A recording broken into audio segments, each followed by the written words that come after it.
So we're at the headquarters of TD Waterhouse in Toronto on Bay Street, and it's September 8th, 2011.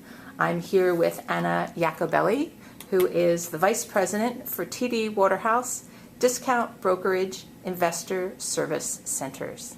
Hi, Anna. Hi there. So you're speaking at the London Contact Center Association conference about leadership.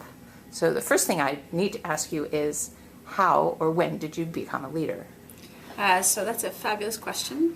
I became a leader, it was my second part-time job. I was working at Shoppers Drug Mart. I was a cashier and they needed a cashier supervisor. And so I went into the role of cashier supervisor and I was leading a team of roughly, there's 7 of us that worked part-time. And I think at that time I saw that I had a pretty good ability to listen to people and to guide them and direct them. And I was passionate about helping them and making them better. And then from that job, I went into another role as a part-time teller with Canada Trust and while I was going to university. And then from that job, I went into a part-time supervisor role. So again, kind of guiding and directing. And then when I entered my career with the organization, with TD at the time, before the merger, I was in an individual contributor role, relationship manager role, and then went into a role of leadership and managing a large sales team. Okay, so you said when you were at Shoppers, you kind of sensed that you had those qualities? Yes. So do you think leaders are born or can leaders be made? So good question, and actually a tough question. I think it's a little bit of both. I don't think everyone can be a leader.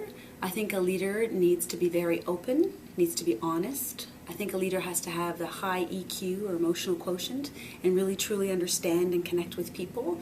And I think a leader has to be passionate about people and really want to be willing to help them.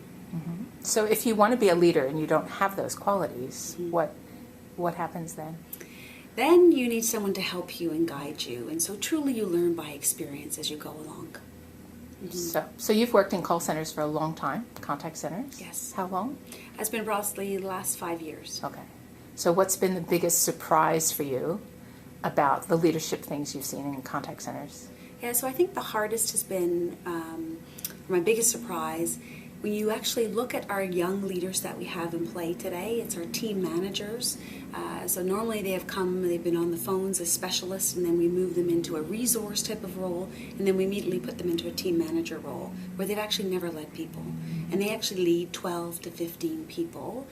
They're very young and with very little experience on coaching and providing feedback. So I think that has been my biggest surprise, primarily because I've learned over the years as the leader, they don't listen to me, they're listening to their team manager. So what is the surprise? You've put them in those roles? But we've never trained them. We haven't given them the tools to make them effective as leaders. So that's not a good surprise then? No. That's no, a bad no, surprise. It's a bad surprise. Okay.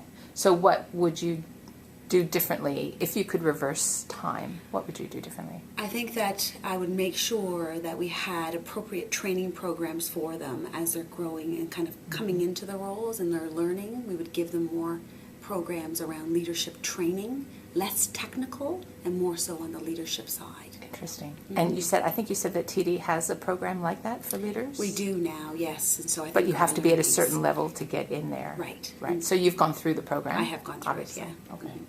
So knowing what you know about leadership, what is your definition of a good leader? A good leader is someone who's humble. A good leader is someone who checks their ego at the door. I would say a good leader is someone who's very open and they're willing to admit to mistakes.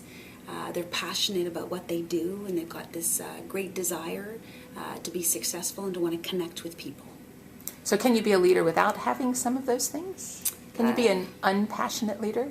No, I don't think you can be. No. I think you have to be passionate about what you do. Can you be an unhumble leader?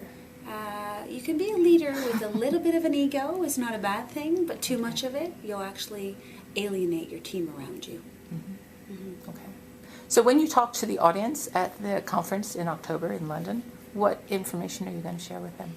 I think I'm going to share my leadership journey and some of the things that I've learned along the way within a contact center and what makes an effective leader.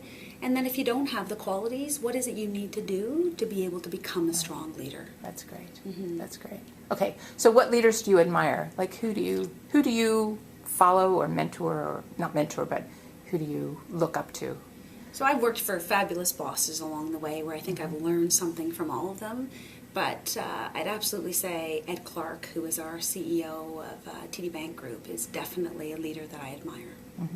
So that's a great politically correct answer. Thank you for that. Who else do you, like, whose books do you read, or who do you follow in the news? I would say, although I wasn't a fan who watched her show every single day, I would say Oprah is definitely someone that I would admire as a leader. She's genuine, she's real, she's passionate about what she does, and she's got a very strong emotional connection with people and has that ability to have a following that will take her places. Okay, great. Well, we're anxious to hear more from you in October. Great. So thank you very much. Thank you.